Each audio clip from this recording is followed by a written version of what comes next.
네, 안녕하세요 여러분들. 뉴턴스러운 한국사 담당하고 있는 큰별쌤 최태성입니다. 역사는 최태성. 네. 자, 여러분들 지금 이제 우리가 고려의 이제 경제 쪽으로 이제 여러분들이 이제 배우실 거예요.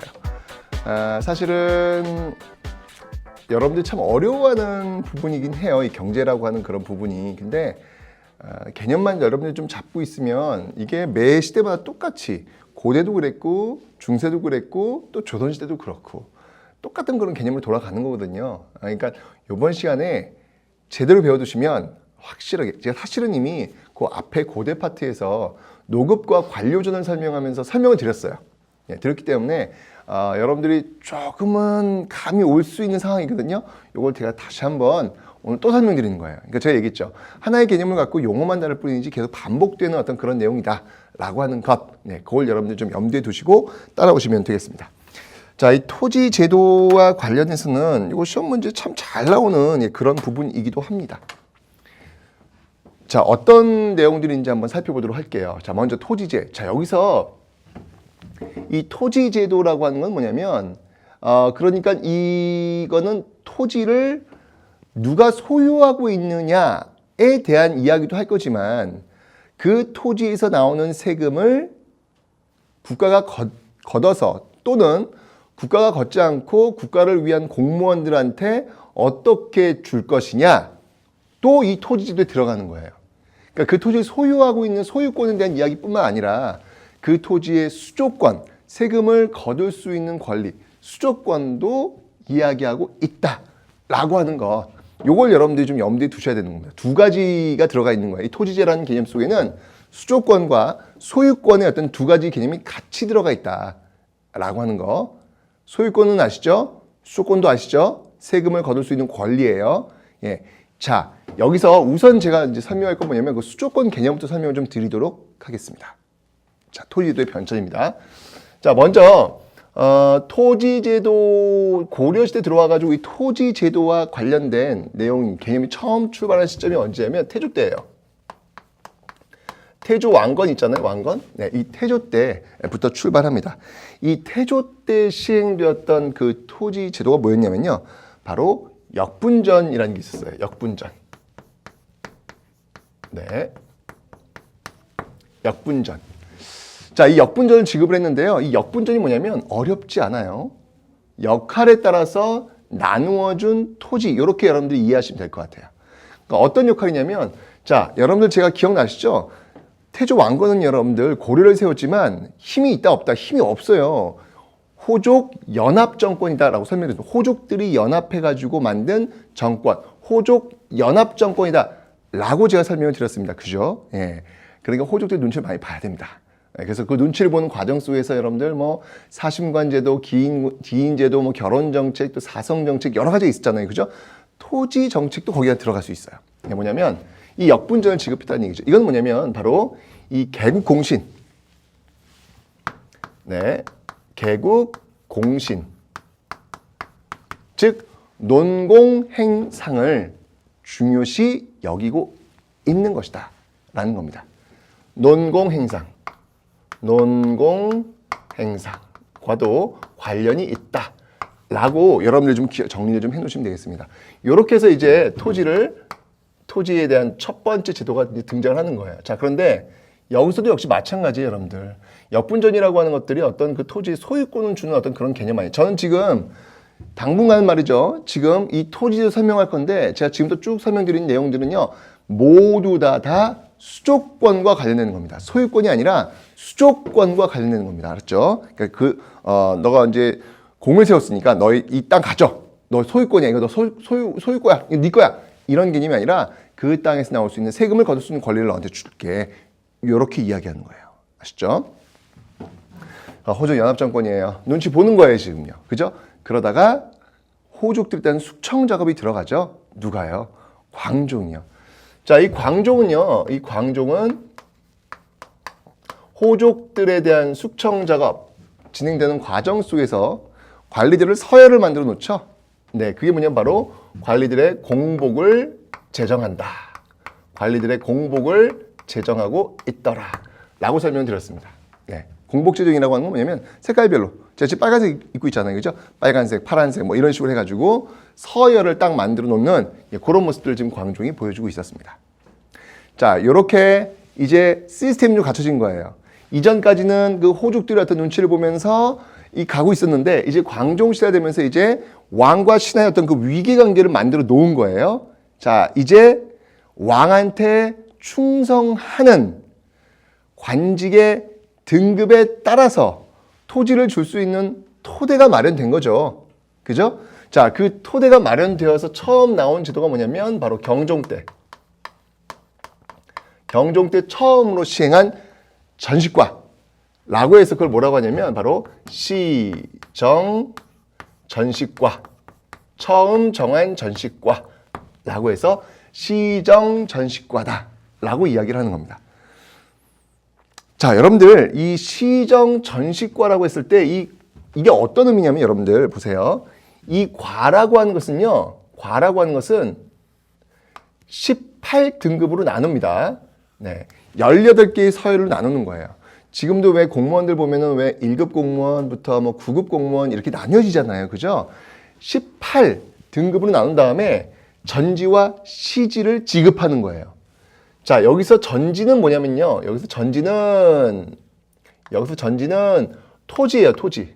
전지는 토지입니다, 토지. 토지고. 그 다음에 시지는 뭐냐면요. 시지는, 네, 임야예요, 임야. 시지는 임야. 그러니까 토지도 주고 임야도 주는 거예요. 임야는 왜 줬을까? 땔감이요.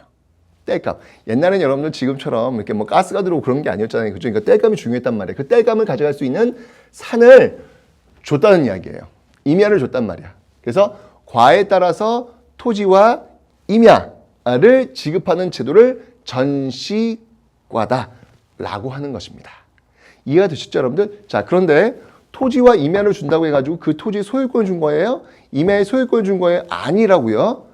수조권을 준 거예요. 그 토지에서 나올 수 있는 세금을 가져갈 수 있는 권리, 그 땔감을 가져갈 수 있는 권리, 그 권리를 준 제도가 바로 시정전식과다라는 겁니다. 아시죠? 이 시정전식과는요, 그럼 누구에게 주었느냐? 누구에게 주었느냐? 바로 전직과 현직에게 지급되었습니다. 전직과 현직에게 지급되었고요. 그 다음에 여기서 뭘 봤냐면요. 인품을 고려해서 봤습니다. 인품을. 인품을 고려해서 이 시정전식과를 지금 지급하고 있더라라는 이야기죠. 자, 그럼 이제 우리는 이제 궁금해져요. 지금 토지를 나눠주는 기준이 지금 전직과 현직에게 주었다. 알았어. 그러면 퇴직한 관료에게도 주었군. 이건 알겠는데 과연 인품이라는 게 뭘까? 인품이 궁금해집니다. 그죠? 그 기준 자체가 인품을 고려한다고 했는데 인품이 뭘까요? 그건 뭐냐면 아직까지는 이 고려 초기의 어떤 그 호족들의 입김, 그 집안의 입김 이런 것들이 아직까지는 지금 남아 있다는 이야기죠. 무슨 말이냐면 자, 이 과에 의해 가지고 토지를 이렇게 나눠줄 수는 있어요. 있는데 그 결과를 딱 놓고 보니까 이 집안은 개국공신 집안인데 물론 광종에 의해 가지고 그런 어떤 이 호족 지방 호족들의 힘이 많이 약화된 건 사실이지만 그래도 여전히 그 여진, 그 잔재, 그 여파라고 할까요? 그런 것들 남아 있단 말이에요. 아직까지는 전식과에 의하면 너무 조금 받아. 이 과에 의하면은. 근데 이 집안이 그렇게 조금 받기에는 좀 너무 이렇게 열심히 해서 나라 세운 그런 집안인데 어느 정도 대우는 해줘야 되는 거 아닐까라고 하는 어떤 그런 공감대가 있을 거 아니에요. 그죠? 그럴 때 인품을 고려해 주는 거예요. 그러니까 인품이라고 하는 거는 살짝 좀 주관적 요소가 들어갈 수도 있다라는 이야기죠. 그죠? 네. 요게 이제 그러니까 과도기적 단계, 전식과가 정착되기 전까지의 과도적 단계. 고려의 토지 제도, 이 관리들이 일한 대가로 받는 그 토지 제도의 핵심은 전식과예요. 고려시대 핵심은 전식과입니다. 근데 그 전식과가 아주 정착되기 곧 전 단계라고 보시면 돼요. 이제 출발하는 거야, 이제. 자, 이러다가 이제 목종 때가 되면 두 번째 전식과, 이 시정전식과를 한번 개정을 했어. 개정판이 등장하는 거예요. 그게 뭐냐면 개정전식과. 개정 전시과라고 있는데요. 이 개정 전시과는요. 누구한테 지급하냐면 전현직에게 지급합니다. 자, 전현직에게 지급을 하는데 문제는 뭐냐면 요 인품적 요소 있잖아요. 요 인품적 요소가 없어져요. 인품을 고려하지 않아요. 요게 바로 개정 전시과의 가장 큰 특징이다라고 이야기할 수 있는 것이죠. 요것이 바로 개정 전시과의 가장 큰 특징. 인품을 이제 고려하지 않고 오로지 전직과 현직에게만 지급하고 있는 모습들이 나타나고 있더라. 그러다가 이제 전시과의 완전 최종판이 등장합니다. 그 최종판이 이제 언제냐면 문종 때. 다시 한번 고치는 거예요. 다시 경자. 다시 한번 고쳐서 정한 전시과. 그래서 우린 그거를 경정전시과라 그래요. 경정전시과다. 이렇게 이야기를 합니다. 이 경정전시과에서는 여러분들 자, 앞에 개정전시과는 지금 전현직에게 지금 지급이 되었죠. 그죠? 자, 그런데 경정전시과는 오로지 현직 관료에게만 지급하고 있더라. 라고 하는 것. 네. 요게 바로 이제 사실은 전시과의 가장 중요한 핵심적 내용이고 전시과의 결정판, 이라고 이야기할 수 있다는 얘기죠. 요렇게 바뀌는 거예요, 여러분들. 그러면 왜 이렇게 시정전시과, 개정전시과, 경정전시과 아니니까 전현직 인품, 전현직, 현직 바뀌었잖아요. 그럼 왜 이렇게 바뀌었을까? 왜 그 나눠주는 그 범위가 점점 좁아졌을까? 어쨌건 전현직에게 주는 게 지금 현직만 좀 주고 있잖아요. 왜 그랬을까? 이유는 아주 간단합니다. 네, 그 이유는 이렇게 바뀌게 된 그 이유는 뭐냐면요. 네, 바로 토지가 부족하기 때문에 그래요. 예, 지급할 수 있는 관리들에게 줄 수 있는 토지가 부족하기 때문에 나타난 현상이더라. 토지 부족. 예, 이 토지 부족 현상 때문에 나타난 어떤 그런 내용들이다. 라고 하는 건 뭐 상식적으로 이해하시면 될 것 같아요. 그죠? 어렵게 생각하지 마세요, 여러분들. 지금도 왜 공무원 연금 있잖아요. 예, 공무원 연금. 저보다 연배가 많으신 선배 교사들이 받는 연금과 제가 이제 앞으로 퇴직해서 받는 연금이 차이가 굉장히 많습니다. 네. 이게 저도 똑같은 나이에 저도 퇴직을 하면은 지금 선배 교사님들, 선배 선생님들이 받는 연금을 제가 받느냐? 아니에요. 전 굉장히 적어요. 왜일까요? 네, 연금이 지금 적자이기 때문에 그래요, 지금요. 그러니까 자꾸 연금 규모가 적어지고 있는 거죠. 많이 내고 적게 받는 구조로 가고 있다는 이야기죠. 똑같은 얘기예요. 지금 이게 뭐 용어가 지금 막 이렇게 뭐가 어려워질 뿐이지 똑같은 얘기예요. 여기도 공무원들 아니, 이 지금 토지도 뭐냐면 공무원들, 국가를 위해서 일하는 공무원들한테 어떻게 줄 거냐, 월급을 어떻게 줄 거냐, 연금을 어떻게 줄, 그 얘기하고 있는 거예요, 지금. 다만 우린 지금 연금이라는 용어를 쓰는 거고 여기 지금 전시과라는 용어를 쓰고 있는 거예요. 물론 전시과는 현직에게는 연금이라는 개념은 아니겠죠. 뭐 월급의 어떤 그런 개념을 떠올리시면 되는 거예요. 근데 퇴직, 전직한테는 연금의 개념을 받아들이는 거잖아요. 그죠? 그러니까 이러한 것들이 지금 토지 부족에서 나오는 것이다. 국가 재정이 별로 안 좋은 거라 지금. 시간이 흘러가면 흘러갈수록. 그러니까 이게 현직으로 지금 굳혀지는 그런 모습들이 있더라라는 얘기입니다. 지금 갑자기 지금 연금 얘기로 하니까 확 이해가 와닿죠. 그죠? 네. 역사는 여러분들 제가 이야기했잖아요. 이 소통을 하기 위해 존재하는 그런 학문일 수 있어요. 다만 용어가 그 시대의 용어를 쓰기 때문에 여러분이 조금 헷갈려하는 거지 어렵지 않습니다. 사람 사는 건 다 비슷합니다. 다 비슷해요. 네. 그런 이야기입니다. 아시죠? 자, 그러면 이런 것들을 우리는 뭐라고 하냐면 지금 여기서 이야기하고 있는 이런 요소들 있죠? 네, 이런 요소들을 우리는 뭐라고 하냐면 자, 이제까지 지금 제가 설명드렸던 이 전시과. 이 전시과를 뭐라고 하냐면 우리는 과전이라고 해요. 과전. 이런 것들을 지금 우리는 과전이다라고 합니다. 과전. 과전이라고 해요. 이건 조선시대도 마찬가지입니다, 여러분들. 네, 과전이라고 그래요. 과전. 과전. 이제까지 이야기했던 뭐 전시과였던 그 개념을 과전이라고 하는 거예요. 과전은 뭐냐면 네, 과에 따라서 토지를 나누어주는 것이라고 보시면 되는 것이죠. 조선시대도 과전, 고려시대도 과전, 그 과전을 지급하는 제도를 전시과 제도라고 하는 거예요. 그렇죠? 자, 그런데 이 과전만 있었느냐? 아니에요. 또 다른 제도들이 있었어요. 또 다른 토지 제도들. 제가 지금 다시 한번 얘기하지만 그 토지 제도라고 얘기하는 건 뭐냐면 수조권의 개념입니다. 그 개념을 한번 지금부터 또 정리를 한번 해보도록 하겠습니다. 자, 뭐가 있냐면요. 플러스. 자, 요것뿐만 아니라요. 또 어떤 것들이 있냐면 과전 플러스 이런 것들이 과전이고요. 공음전이라는 게 있습니다. 들어보셨죠, 여러분들? 공음전? 자, 공음전이 뭐가 있는지 한번 볼게요. 자, 공음전. 공음전. 자, 이 공음전은요, 누구한테 지급되는 거냐면, 그렇죠. 이거는 5품 이상, 5품 이상의 고위 관료들. 예, 고위 관료들. 그러니까 문벌 귀족이라고 그랬죠. 제가 문벌 귀족이 어떤 그 모순점이 생기면서 결국 이자겸해난이라든지 묘초의 석인천도 운동이 생긴다고 그들만 움켜쥐고 있기 때문에 문제가 생긴다라고 설명드렸잖아요. 그죠? 뭘 움켜쥐었는데 음서와 공음전, 폐쇄적 통원제도 이 세 가지 요소 설명드렸어요. 그죠? 자, 공음전, 조상의 음덕을 받아서 받는 토지 이렇게 떠올리시면 되겠죠. 5품 이상의 아주 그 문벌 귀족 집안이에요. 그 귀족 집안에게 지급되었던 토지입니다. 그러니까 이건 뭐냐면 과전과 달라요. 과전은 이건 뭐예요, 여러분들? 과전은 지금 직역의 대가입니다. 직역의 대가. 그러니까 국가를 위해서 일을 해준 대가로 받는 거예요. 근데 더 이상 국가를 위해서 일을 못해. 나 죽었어. 또는 이 경정전시과에 나 퇴직했어. 그러면 이 받았던 이 토지를 어떻게 되는 거예요? 돌려줘야 되는 거예요, 국가에. 반납해야 되는 거예요. 지금도 마찬가지. 지금도 공무원 돌아가셨어요. 돌아가시면 더 이상 지급이 안 돼요.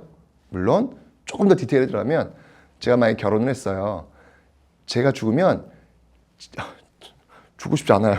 갑자기 왜 무서운 얘기를 하고 있지 내가 지금. 예를 들어보는 거예요.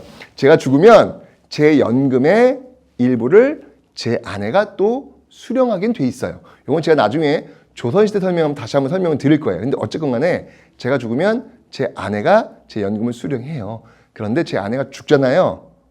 그럼 끝나는 거예요. 그럼 더 이상 국가는 지급하지 않는 거예요.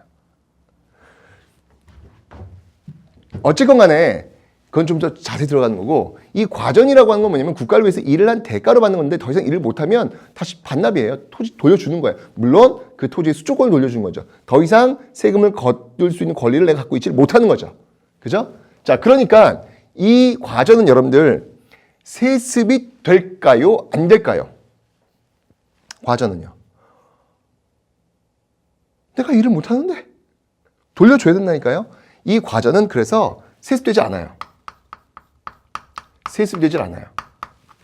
반면에 이 고음전은 뭐냐면 한 번 귀족은 영원한 귀족 나온단 말이죠. 그러니까 내가 죽었으면 그 다음 내 아들도 문벌 귀족. 그러니까 이 고음전은 자동적으로 세습이 되겠죠. 세습이 가능해지는 거죠. 이 차이점을 여러분들이 이해하셔야 되는 거예요. 이 차이점을. 자, 공음전은 지금 사실은 어떻게 본다면 이건 지배층 중에서도 고위 지배층에 해당하겠죠. 고위 관리들. 그러면 고위 관리들만 국가가 챙겨주느냐? 아니에요. 하급 관리들도 챙겨줍니다. 신경 써줍니다. 자, 뭐가 있는지 한번 볼게요. 자, 하급 관리들한테 이제 가는 하급 관리. 이건 이제 공음전이라고 하는 고위 관리들이고요. 하급 관리들은 뭐가 있냐면요. 이런 게 있어요. 한인전이라는 게 있어요. 한인전. 자, 주로 이 한인전은요, 뭐냐면 6품 이하, 네, 6품 이하의 자재, 6품 이하의 자재 중에서 아직 관직이 없는, 네, 아직 관직이 없는 이 한자가 뭐냐면 한가롭다, 한가하다 이렇게 떠올리시면 돼요. 한인, 한가한 사람에게 주는 토지 이렇게 이해하시면 좀 쉽지 않을까요? 그죠? 유품 이하의 이건 하급 관리예요. 하급 관리의 자재 중에서 아직 관직이 없는 사람들에게 지급되는 토지예요. 무슨 말이냐면 올해도 보니까 지금 공무원 시험을 봤어요. 임용고시를 봤어요. 봤는데 합격했어요. 중요한 건 뭐냐면 아직 발령이 안 난 거야. 그럼 발령 날 때까지는 그냥 이게 어정쩡한 거잖아요. 아직 공무원도 아닌, 공무원 시험을 통과했는데 아직 공무원도 아니고 쉬고 있어야 되잖아요. 바로 그런 사람들이 한인이라고 떠올리시면 되는 거예요. 지금은 국가가 그 사람들한테 생계를 책임지지는 않습니다. 예, 쉬고 있지만 언젠가 발령 나면 그때부터 월급 받는 거예요. 그런데 이 당시엔 그러지 않았다는 얘기죠. 이 당시에는 관직으로 발령 날 때까지는 이렇게 한인전을 통해 가지고 그들이 생계를 유지할 수 있도록 국가가 책임을 져줬다는 이야기죠. 그죠? 좋은 거죠. 그러니까. 응? 자, 요렇게 요건 이제 주로 하급 관리에게 해당하는 어떤 그런 내용이 있고요. 또 뭐가 있냐면 구분전이라는 게 있어요. 구분전. 자, 구분전. 이렇게 이해하세요. 구분전 뭐냐면 입부자. 입만 벌리고 있는 사람들 있죠. 예. 살려주세요라고 하는 사람들에게 분 나눠주는 토지. 이렇게 이제 이해하시면 쉬울 것 같아요. 자, 구분전은 뭐냐면요. 바로 유가족들, 하급 관리의 유가족들. 하급 관리라든지 그 군인들의 유가족들에게 지급되는 토지들이에요. 무슨 말이냐면, 자, 봐. 분명히 이 하급 관리가 지금 한인전을 받다가 드디어 발령이 났어. 드디어 이제 관직을 받았어. 일을 해.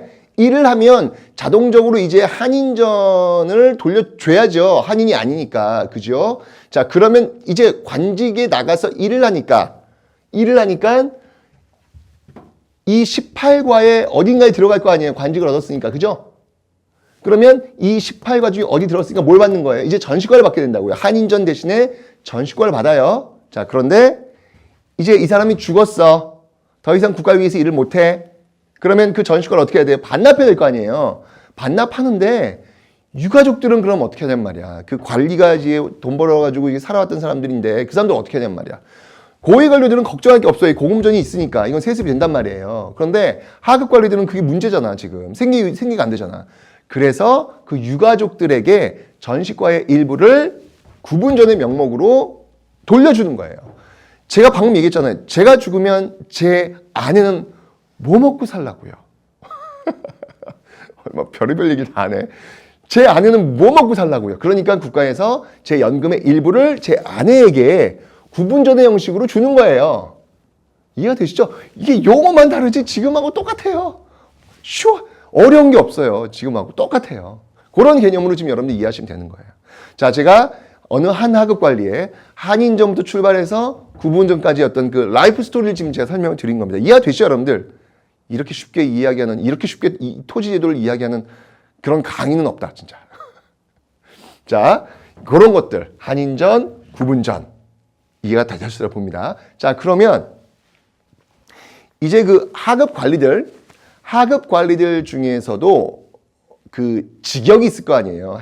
한 일이 있을 거 아니야. 그 직역의 대가로 받는 토지 제도 이름을 한번 보도록 하겠습니다. 사실 제가 지금 이야기하는 것도요. 큰 개념의 전시과의 개념이에요. 왜냐면 국가를 위해서 일을 해줬으니까. 그죠?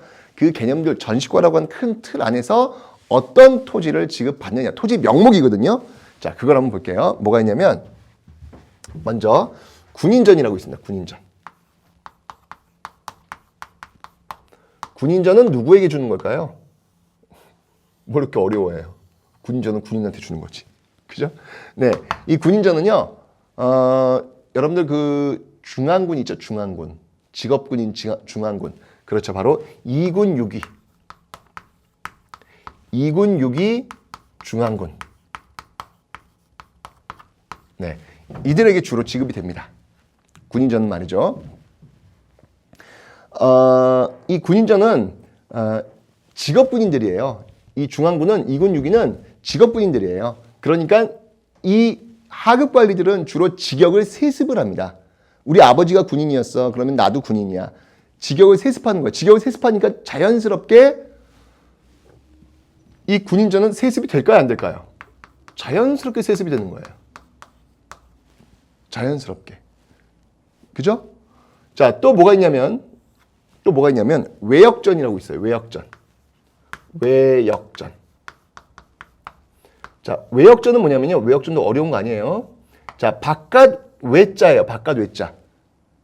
바깥에서 일하는 그 대가로 받는 토지. 그러니까 이 사람들은 누가 받냐면요. 이 사람들은 향리에게 지급되는 거예요. 향리. 당연히 이 향리도 세습이 되는 거예요. 세습이 되니까 직역이 세습되니까 이 외역전도 토지가 또 세습이 되겠죠. 이것도 당연히 세습이 되는 거예요. 세습이 되는 겁니다. 자, 이런 어떤 토지 제도들이 존재하고 있었다라고 하는 요 개념을 여러분들이 정확하게 이해하시면 되겠습니다. 외우려고 하지 마시고 여러분들 제가 지금 설명드렸던 그 부분을 중심으로 이해하시면 되는 겁니다. 자, 그런데 제가 지금 이야기했던 요 시스템들은 모두 어떤 개념이냐면 보세요. 제가 지금 이야기했던 이 지금 제도들은 다 모두 어떤 시스템들이냐면 다 무엇에 기반을 둔 제도냐면 모두 다 수조권에 기반을 둔 제도들이다 라고 제가 다시 한번 강조를 합니다. 모두 다 수조권에 기반을 둔 제도들이에요. 이 제도들은 모두 다 수조권에 기반을 둔 그러한 토지를 제가 지금 다 모두 설명드린 거예요. 수조권. 네, 이해하셔야 돼요, 여러분들. 이거 굉장히 중요한 개념이에요. 수조권의 개념이에요. 수조권의 개념. 세금을 거둘 수 있는 권리예요. 국가가 받지 않고 대신 국가를 위해서 일한 사람들이잖아요, 지금 다들. 국가를 위해서 일한 사람들이기 때문에 그 국가를 위해서 일한 그 대가로 세금을 거둘 수 있는 권리를 줬단 말이에요. 그 제도들이 이런 그 전식과 과전, 공업전 이런 식으로 나왔다는 얘기야. 그런데 이것만 있느냐? 이런 수조권만 관련된 그런 것만 있느냐? 그건 아니란 얘기죠. 또 어떤 게 있냐면 이거 플러스 소유권에 기반을 둔 토지 제도도 있어요. 처음으로 제가 지금 소유권, 이제까지 쭉 수조권만 얘기했는데 처음으로 제가 지금 소유권에 기반을 둔 토지를 지금 이야기를 하고 있는 겁니다. 자, 그 토지를 뭐라고 하냐면요. 자, 지금 이거는 이제 소유권에 기반을 둔 토지. 자, 요건 뭐가 있을까? 소유권에 기반을 둔 토지. 자, 요건 뭐가 있냐면 여러분들 민전이라고 있어요. 민전.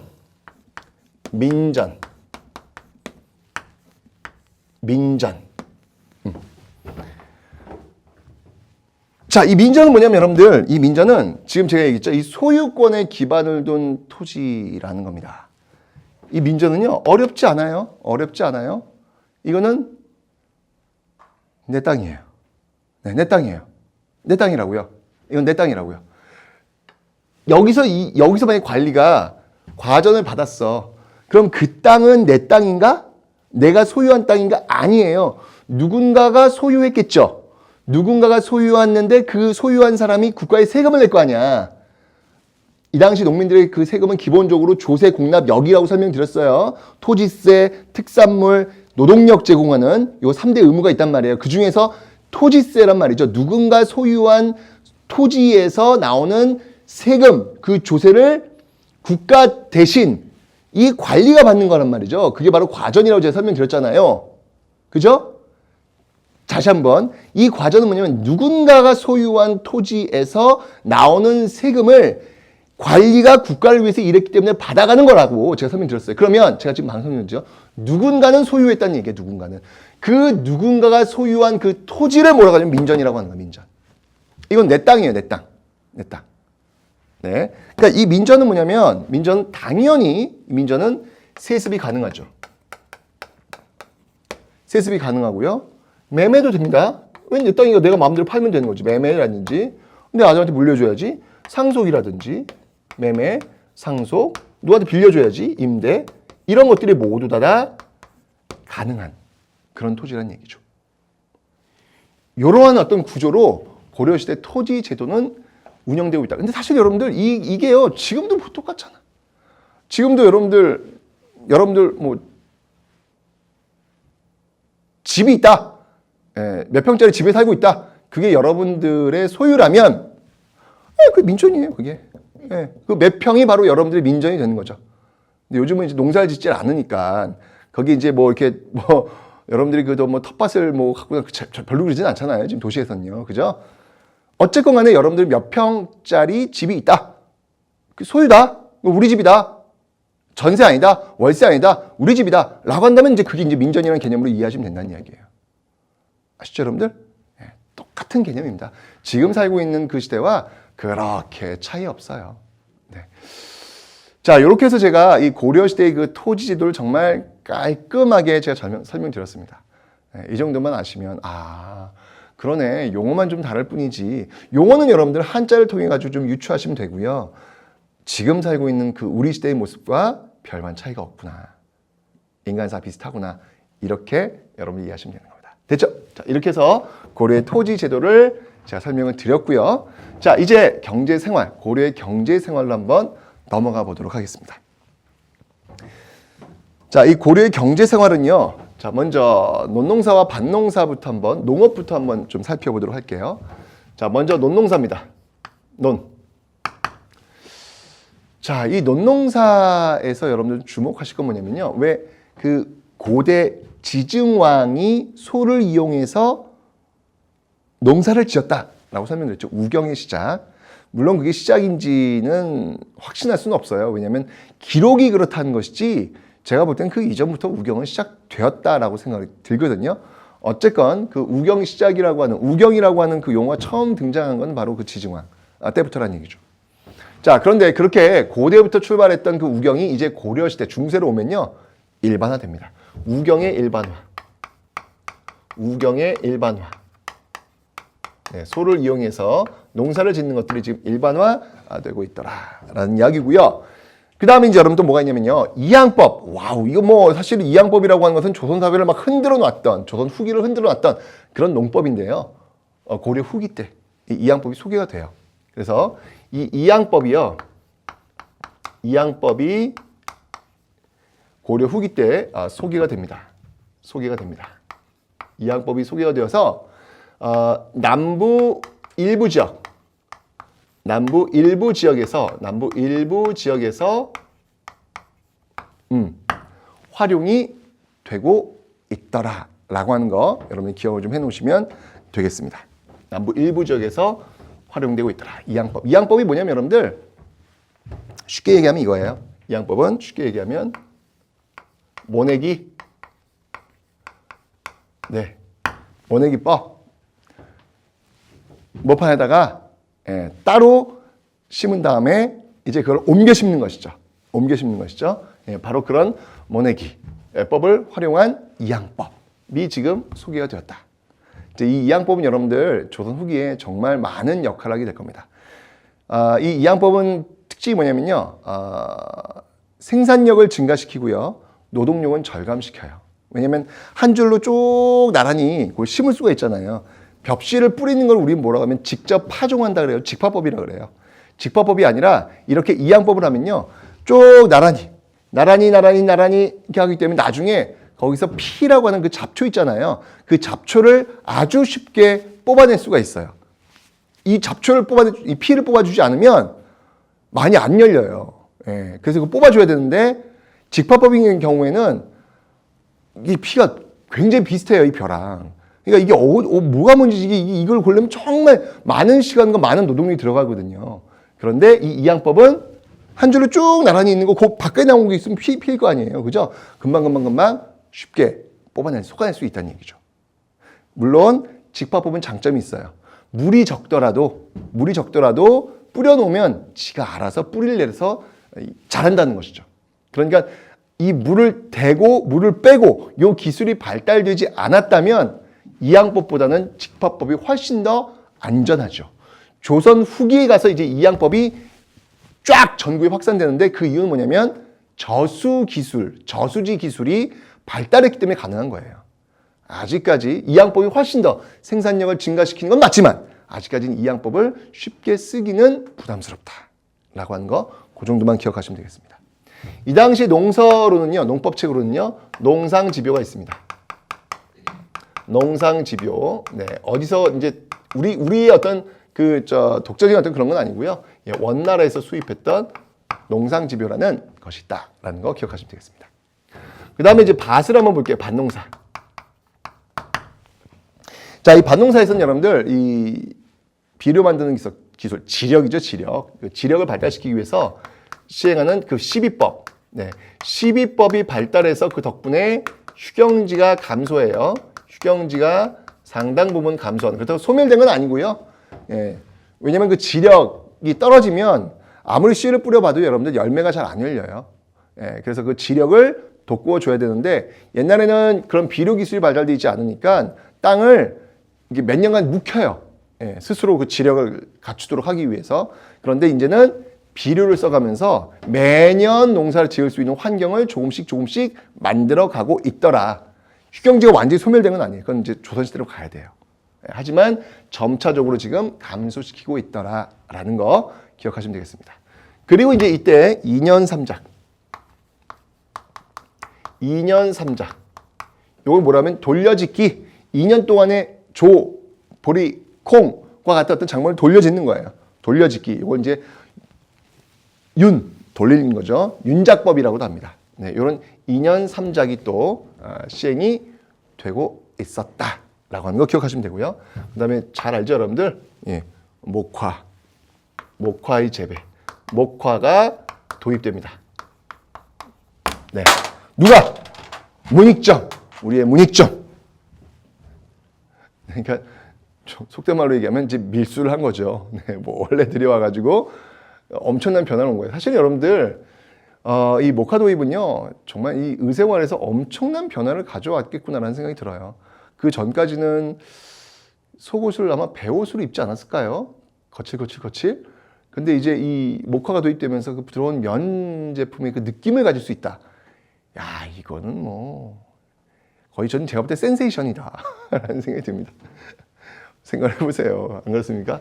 그래서 이런 어떤 그 변화들을 이 고려시 때 보여주고 있다라는 거 기억하시면 되겠습니다. 자, 이제 상업을 한번 볼게요. 상업. 고려시대는요, 특히 시간이 흘러감으로써 상업이 굉장히 발달하는 그런 모습들을 보이고 있습니다. 뭐 이렇게 둘러봅시다. 고려의 그 개경을 한번 보면요. 자, 뭐가 있냐면요. 시전이 있어요. 선생님, 시전은 조선시대에 있는 종로 쪽 시전만 있는 거 아니에요? 고려시대도 있어요. 굉장히 이 시전이 있어가지고 활발하게 전개되는데요. 이 시전을 감독하는 금융감독 그 위원회가 있습니다. 지금도 있잖아요. 금감원이 있잖아요. 그죠? 이 당시 마찬가지예요.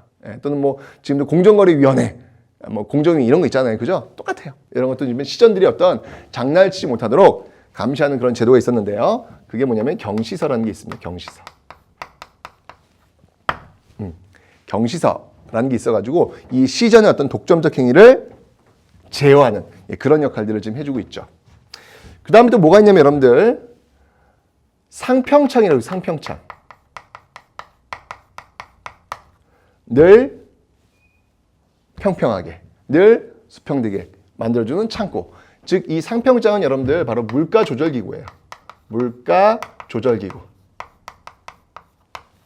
있다라는 거 기억하시면 되겠습니다. 자, 이렇게 상행위가 활발해지다 보니까 화폐를 한번 써보자라는 그런 생각이 들어오죠. 그래서 화폐를 유통시키려고 합니다. 자, 그런데 이 화폐는 어떤 게 있었냐면요. 먼저 건원중보가 있습니다. 건원중보가 있는데요. 이 건원중보는 철전이에요. 철전. 그 다음에 동전도 있어요. 구리로 만든 거죠. 뭐 해동통보, 삼한통보 이런 게 있습니다. 삼한통보는 동전이에요. 동전.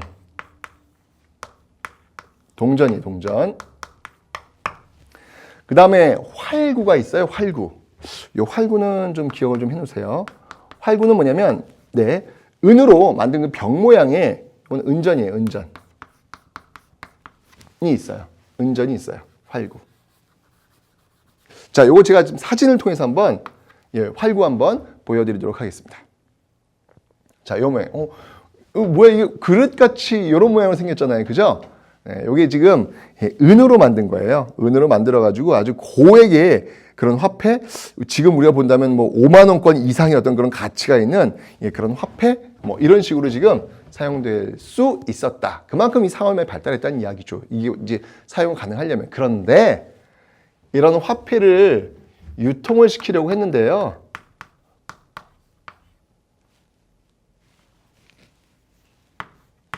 잘 안 돼요. 잘 안 돼요. 왜냐면 아직까지는 많은 사람들이 여전히 곡물과 옷감 있죠? 곡물과 옷감으로 이 교환 행위를 많이 합니다. 아직까지는 이 농업사회 자급자족 사회이기 때문에 그렇게 교환 행위가 뭐 그렇게 뭐 아주 뭐 번잡하게 막 일어나고 그런 정도는 아니었거든요. 그러니까 굳이 뭐 화폐를 뭐 쓸 이유는 없었다. 하지만 정부는요, 이 화폐 유통을 통해 가지고 뭘 얻으려고 그랬을까?